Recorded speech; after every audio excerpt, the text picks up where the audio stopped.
Olá pessoal, tudo bem? Eu sou o Dr. Leonardo Higashi, endocrinologista e nutrólogo da Clínica Higashi, e hoje nós vamos falar sobre emagrecimento. Então vem comigo!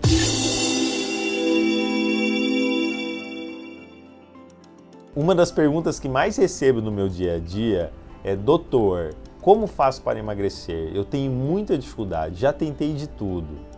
Então eu resolvi gravar esse vídeo para vocês falando sobre 10 passos importantes que, na minha visão de especialista, acho importante para quem busca um emagrecimento saudável. Primeiro ponto importante é o que leva uma pessoa a engordar. Logicamente, o excesso de peso é uma condição multifatorial. Eu já mostrei esse slide inúmeras vezes em palestras minhas e vídeos, mostrando que existe sim uma tendência genética de excesso de peso associado a inúmeros fatores que fazem a pessoa engordar, como falta de exercício, alimentação inadequada, distúrbio dos hormônios, existem fatores psicológicos, de flora intestinal e até mesmo de medicamentos. Então, o primeiro ponto que eu queria falar com vocês é a respeito sobre déficit calórico. Não há dúvida que o mais importante para emagrecer é a alimentação. Não importa qual dieta que você faça, o mais importante é você fazer um déficit de energia. Ou seja, se você gasta 2.000 calorias, não adianta você consumir 2.000 calorias. Você não vai sair do lugar. Você sempre tem que fazer um déficit energético. Independente da dieta, se a dieta ela for baixa em carboidrato, baixa em gordura, paleolítica, mediterrânea, porém os estudos já mostraram que numa mesma dieta, com a mesma caloria, uma dieta mais baixa em carboidrato é que melhor responde, como esse estudo mostrou, principalmente nos primeiros 6 meses de tratamento. Depois, a tendência a longo prazo é diminuir essa diferença entre as dietas convencionais, mas o importante, com certeza, é o déficit energético. E para eu saber, então, quanto de déficit energético uma pessoa precisa, o ideal é fazer uma avaliação, pelo menos de uma composição corporal, que pode ser feito através de um exame chamado de bioimpedância, e mais precisamente, para eu saber quanto de energia que a pessoa gasta, ela pode fazer um exame chamado de calorimetria, que é um exame que mede, através do consumo de oxigênio e o consumo do gás carbônico, quanto de energia e qual o metabolismo basal da pessoa, ou seja, quanto que ela gasta de energia. Lembrando que quanto maior o déficit calórico, maior é a perda de peso. Porém, também, quanto maior o déficit calórico, maior é a chance, a possibilidade de você também perder massa muscular, o que também acaba tendo uma influência no seu metabolismo. Então, o ideal é você fazer uma avaliação precisa e saber se você é uma pessoa que tem bastante músculo ou pouco músculo, assim podendo determinar o quanto de déficit calórico essa pessoa precisa para ter resultados, então, melhores e duradouros. Falando em déficit calórico, um dos grandes vilões com certeza são as bebidas alcoólicas, o que acaba impedindo que você tenha esse déficit de maneira significativa. Então, tomar cuidado com bebidas alcoólicas. Por exemplo, uma cerveja tem quase 150 calorias. Se você toma 3 cervejas, você tomou 500 calorias somente em cerveja. Isso acaba dificultando muito o seu emagrecimento. Segundo ponto importante é a prática regular de atividade física. Não há dúvidas que o exercício é importante para a saúde e para o emagrecimento. Porém, as pesquisas mostram que para você emagrecer usando o exercício como fonte de emagrecimento, são aquelas pessoas que praticam 1 hora pelo menos 6 vezes na semana.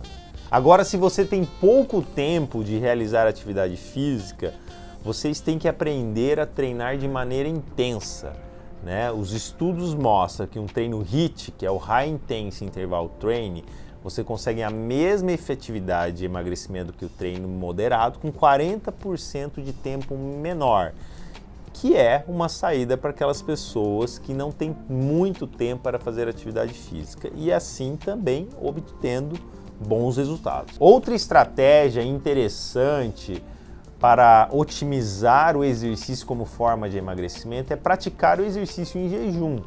Estudos já demonstraram, inclusive já gravei vídeo sobre isso aqui, que uma atividade física aeróbica em jejum pode propiciar a perda de peso, inclusive fazendo mais oxidação de gorduras, né? Então poderia ser uma estratégia também válida para o emagrecimento. Lembrando que a maioria desses estudos foram feitos em pessoas jovens e saudáveis, não sendo indicado fazer exercício em jejum nas pessoas mais idosas ou que tenham comorbidades ou tomem algum medicamento que impossibilitem isso. E é muito importante, tanto na atividade física como na alimentação, estímulos diferentes.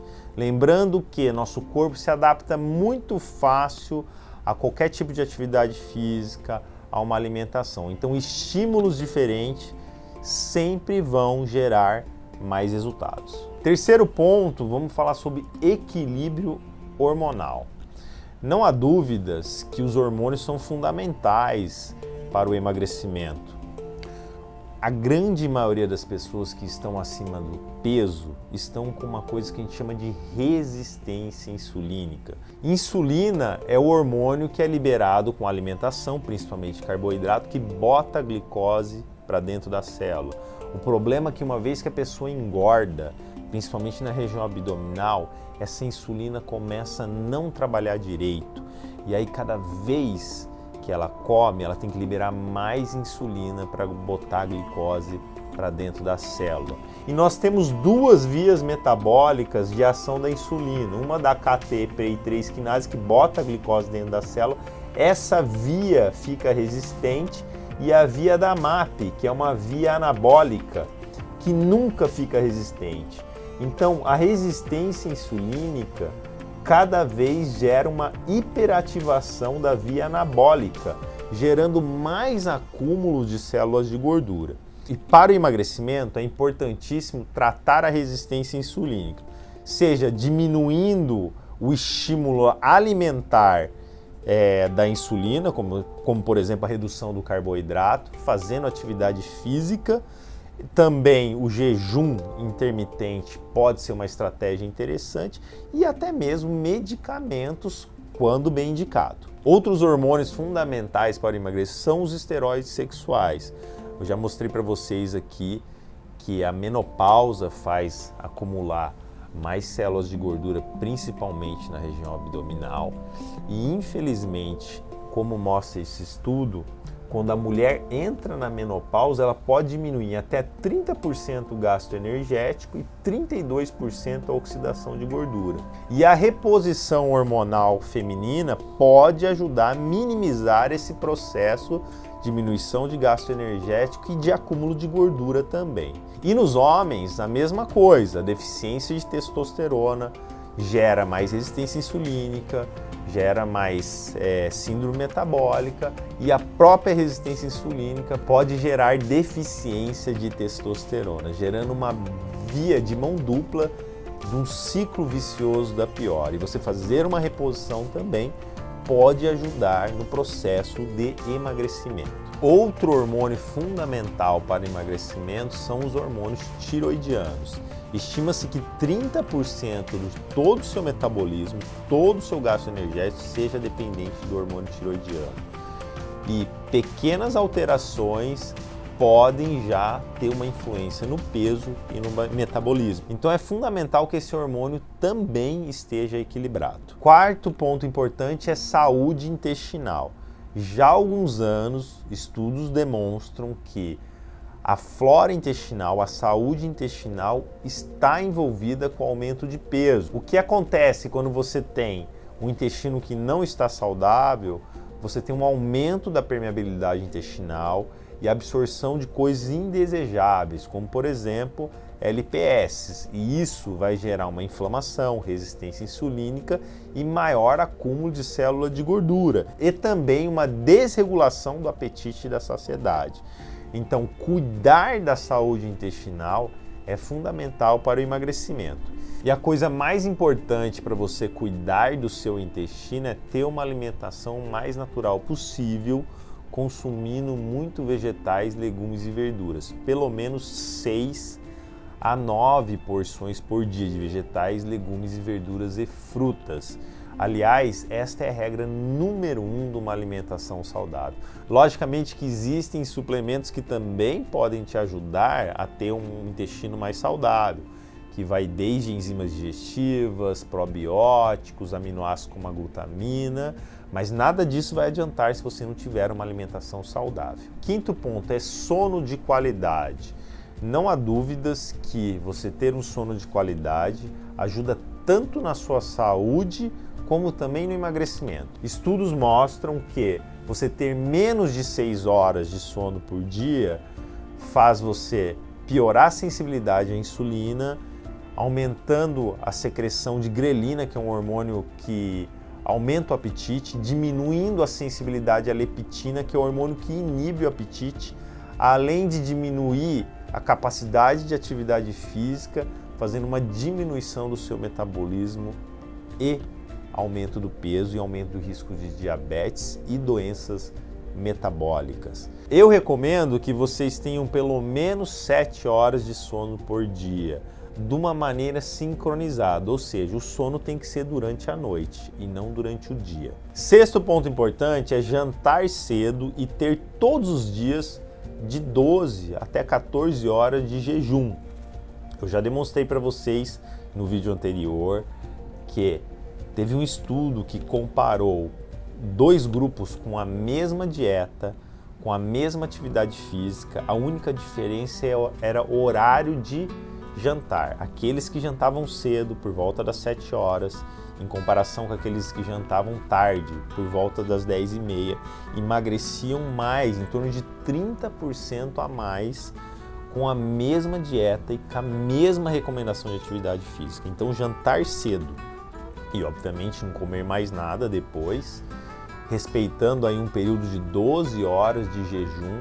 O ideal é 14, que teve estudos que já demonstraram isso, que colocou pessoas obesas com síndrome metabólica e diabetes em 14 horas de jejum, e teve um resultado interessante na perda de peso e na melhora dos parâmetros metabólicos. Aliás, já há algum tempo tem se mostrado que um ritmo biológico sincronizado é aquela pessoa que dorme cedo, janta cedo, come menos à noite, ou seja, menos do que 30% do valor calórico total, acorda cedo. Isso tem um ritmo biológico sincronizado com o dia e isso está associado à saúde.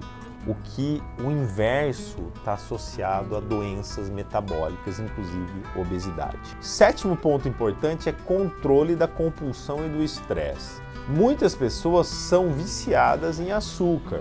Aliás, estudos já demonstraram que o açúcar pode ser mais viciante que a cocaína. Esse estudo comparou 5 parâmetros de vício e demonstrou que o açúcar empata em 3 parâmetros de vício com a cocaína e consegue ganhar em 2, ou seja, ela consegue ser mais viciante que uma droga, como por exemplo a cocaína. E muitas pessoas são compulsivas e viciadas em açúcar e precisam de ajuda para controlar esse vício. Essa ajuda pode ser desde medicamentosa, com suplemento, com terapia, com tratamentos específicos, porque é muito difícil uma pessoa conseguir emagrecer consumindo grandes quantidades de açúcar. Outra questão importante é o controle do estresse, que hoje em dia está muito frequente, que ele altera o eixo hipotálamo, hipófise adrenal, que faz também a busca por comfort foods, ou seja, alimentos que confortam, rico em carboidratos, que também podem prejudicar o emagrecimento. O oitavo ponto importante é a respeito das toxinas ambientais. Talvez seja o mais difícil de se botar em prática no dia a dia. Nós sabemos que tem várias substâncias tóxicas que estão no nosso dia a dia, como plásticos, conservantes, agrotóxicos, metais pesados, que fazem disrupção do seu sistema hormonal, ajudando ao acúmulo de células de gordura. E para você evitar isso, você tem que ter uma vida limpa, uma vida saudável, uma vida natural, com menos industrializados, comendo comida o mais natural possível e se preocupando com o uso desses cosméticos, desses plásticos, desses enlatados.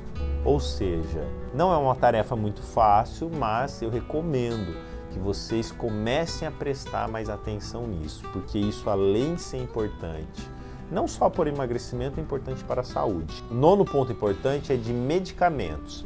Chequem os medicamentos que vocês estão usando. Existem vários medicamentos do uso comum do dia a dia que podem prejudicar o emagrecimento. Nós podemos citar alguns anticonvulsivantes, alguns antihipertensivos, alguns remédios para ajudar no sono, alguns remédios para ansiedade, até mesmo para alergia. E não estou falando para vocês pararem nenhum tratamento médico, pelo amor de Deus, mas sim para conversar com o seu médico, para saber se esse medicamento que você usa pode estar contribuindo para uma dificuldade maior de emagrecimento. 10º ponto importante é eliminar o efeito sanfona. Estudos já demonstraram que toda vez que você emagrece, o seu metabolismo cai. Se você tem um emagrecimento importante, de mais de 10% do seu peso corporal, vai ter uma queda no metabolismo. Isso é um efeito fisiológico do seu corpo. E toda vez que você reengorda, esse metabolismo ele não volta ao patamar anterior, ele vai voltar um pouco abaixo, parece ser um mecanismo de proteção fisiológica do nosso corpo. Nós temos que lembrar que nossa genética é de sobrevivência. Nós somos os genes com maior capacidade de poupar energia numa eventual falta de comida. Ou seja, o nosso corpo não quer que você perca o seu estoque de gordura, que é a sua reserva numa eventual falta de energia. Então, se você vive no efeito sanfona, cada vez mais vai ficar mais difícil para você emagrecer, porque toda vez que você emagrece e volta a engordar, o seu metabolismo vai ficar pior. Então, daqui para frente, tente o máximo possível manter o peso. Mas estudos demonstram que essas alterações metabólicas que fazem você gastar menos energia, ou seja, baixando o seu metabolismo para engordar, e também essas alterações para você aumentar o consumo de energia, o que acontece quando você emagrece, vão persistir por em torno de 2 anos. Ou seja, depois desse período, se você conseguir manter o seu peso perdido por 2 anos, você vai ter mais facilidade para se manter no peso. Então é isso, pessoal. Os 10 passos que eu acho importante para você ter um emagrecimento saudável e sustentável é 1. Déficit calórico, independente da dieta que você fizer. 2. Atividade física, no mínimo 1 hora, 6 vezes na semana. 3. Cuide dos seus hormônios, né? Equilíbrio hormonal é fundamental. 4. Cuide do seu intestino comendo pelo menos 6 a 9 porções de vegetais, legumes e verduras. 5. Sono de qualidade. Ter pelo menos 7 horas de sono todos os dias e durante a noite. 6. O jantar cedo. Jantar cedo e tentar manter de 12 a 14 horas de jejum todos os dias. 7. Controle da compulsão alimentar e do estresse. 8. Tenha uma vida mais limpa, livre das toxinas, o mais natural possível, evitando os industrializados, enlatados, empacotados. 9. Cheque os medicamentos que pode ser que tenha algum que te prejudica. 10. Acabe de vez com o efeito sanfona, senão cada vez vai ficar mais difícil para o emagrecimento. Até a próxima e muito obrigado.